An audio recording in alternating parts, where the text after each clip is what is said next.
But anyway, I tried to think of something that would be kind of fun, and I was walking through my local mall, and the guy said, "Hey, you want anything on a t-shirt?" And I said, "Yeah, how about?" And I tried to think of 1,000 things, and for some reason, gang with a big question mark came into my head. But yeah, Frontierland. I'm only going to mention that because it was the most recent, and it was the perfect storm of awesome, because it's luck of the draw. As a freelance director, you don't really know what your script is going to be until sometimes a couple of days before you arrive to prep and shoot. So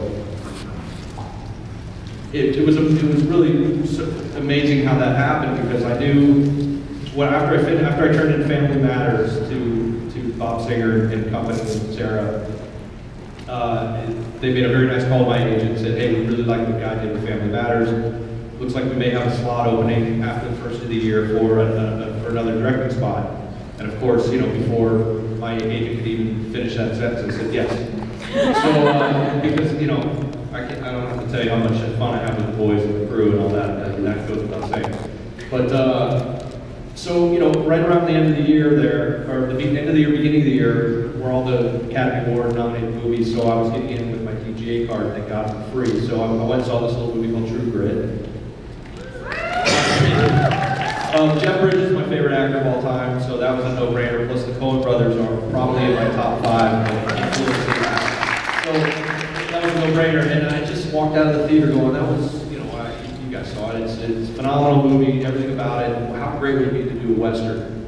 So maybe a few days later, maybe something like that, I get my copy of, at the time it was called Gallows Hall.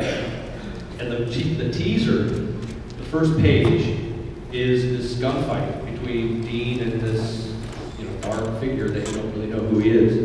And I'm thinking, okay, while I'm reading it, I'm thinking, this has got to be a dream. No way I can be doing the life. I mean, somebody's reading my mind, reading my mail and email.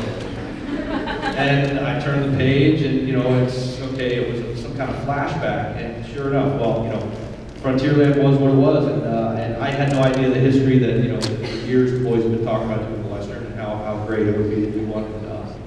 That little town, Border Town, is intact. It was built about 20 years ago for a show called Border Town, and it remains there. And so, Jerry Warnick, being the amazing production designer he is, they made some runs out there, and they said, well, we have to spruce up some of this.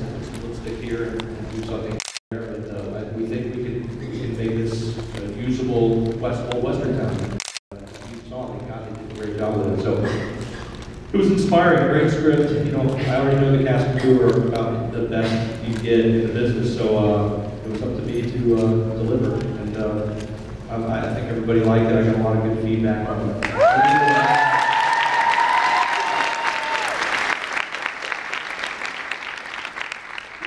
For me, this is unbelievable, because I'm usually there telling these guys, act faster and more harder, pushing dollies around.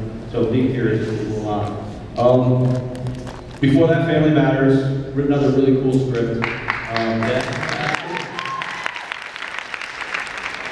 Rick Worthy was an actor that I sort of knew on the fringes, and we read some actors for the Alpha Fam. We read some actors in Vancouver. We had a couple of good prospects. Nick Lee, who is a friend of mine from other shows, who played Krychek on X-Files. I immediately, when I read it, I said, "Wow, he can be." And I just assumed after 6 seasons that Supernatural had used him many times probably, but they said, no, we've actually never cast him. So he came in, he read for it, and then they also at the same time read actors in LA. There's a few actors in LA, and Rick, I'm able to view them by going to a website, and all the auditions, I can watch it and give comments on. So Rick's audition came up, and that voice, I mean, when we did literally, the audition was the whole, when he says, "Come out, boys," and they walk forward, that was his audition. It was like, I got chills, watching on a little iPad. So I said, if we can get Rick, that's the guy. So that worked out great. And of course, Warren Nevick is, we're so great to work on that. It was fun because I did a little movie, before I became a director in 99, 2000, I was a camera operator and worked on a little movie called Drop Zone.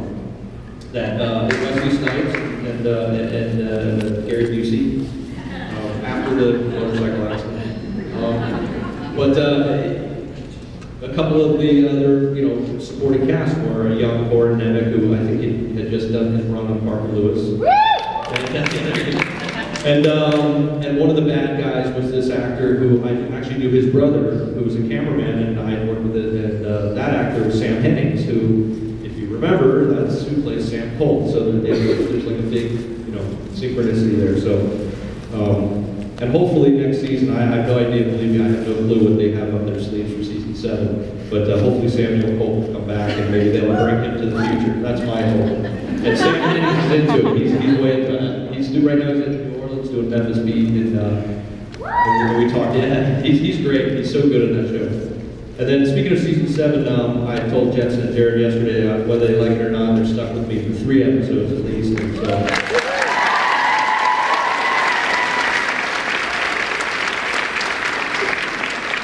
I always have such a great time with the show because it's just that gag reel.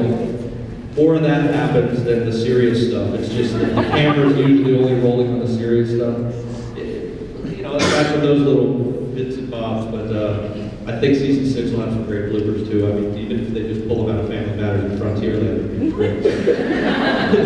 And then my history with the show goes back to season 1. I'm good friends and have been for years with David Nutter, and so when the show got picked up, David had given my name to the show as somebody that would be good for the show, and I did I think it was episode 7 or 8 or something like that. It was called Asylum.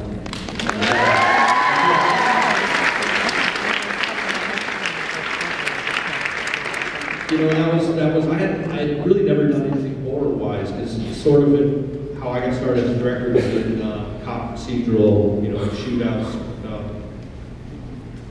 cops, firemen, paramedics, FBI, CIA, stuff that's like really rooted in reality. So to do sci-fi or horror was new to me, but I was into it. I mean, usually as a director, you like to try and do things that, or you're fascinated by things that aren't considered your wheelhouse. Like if I got offered a Glee, I would jump in the chance. Not that I'm a big, huge musical fan. I mean, I love Wicked, I love like the old classics, but it's so out of my comfort zone. I guess that's maybe what I'm trying to say. It's much like an actor who always plays a good guy is dying to play a bad guy, and vice versa.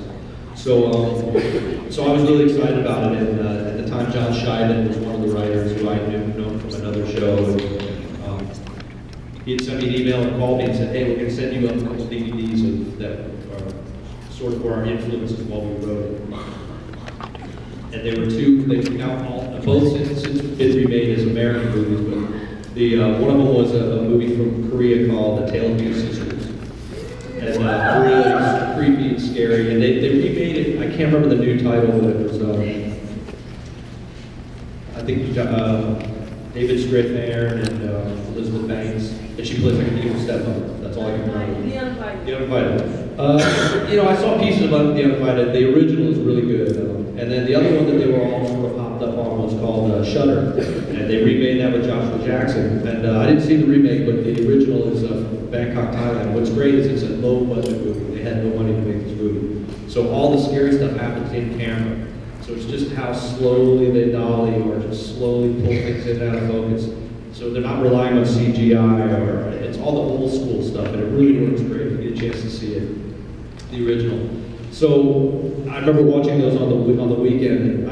Here it is, bright, sunny Vancouver. Well, sometimes it's bright and sunny Vancouver. But the point is, I'm in my hotel room and I'm watching this, and I'm an adult, and all of a sudden I realize I'm actually scared in the middle of the day. I had to turn off and go down to Japa Dog and get lunch or something. But those were influential in Asylum, and I tried to again steal from the best. I tried to rip off all the cool shots and the cool ideas, but the script was there too. So that always helps when you have a script that's solid and doesn't require. I mean, there's only a 7-day prep period, so where there's not a lot of rewrites. Let's change this. Let's do this.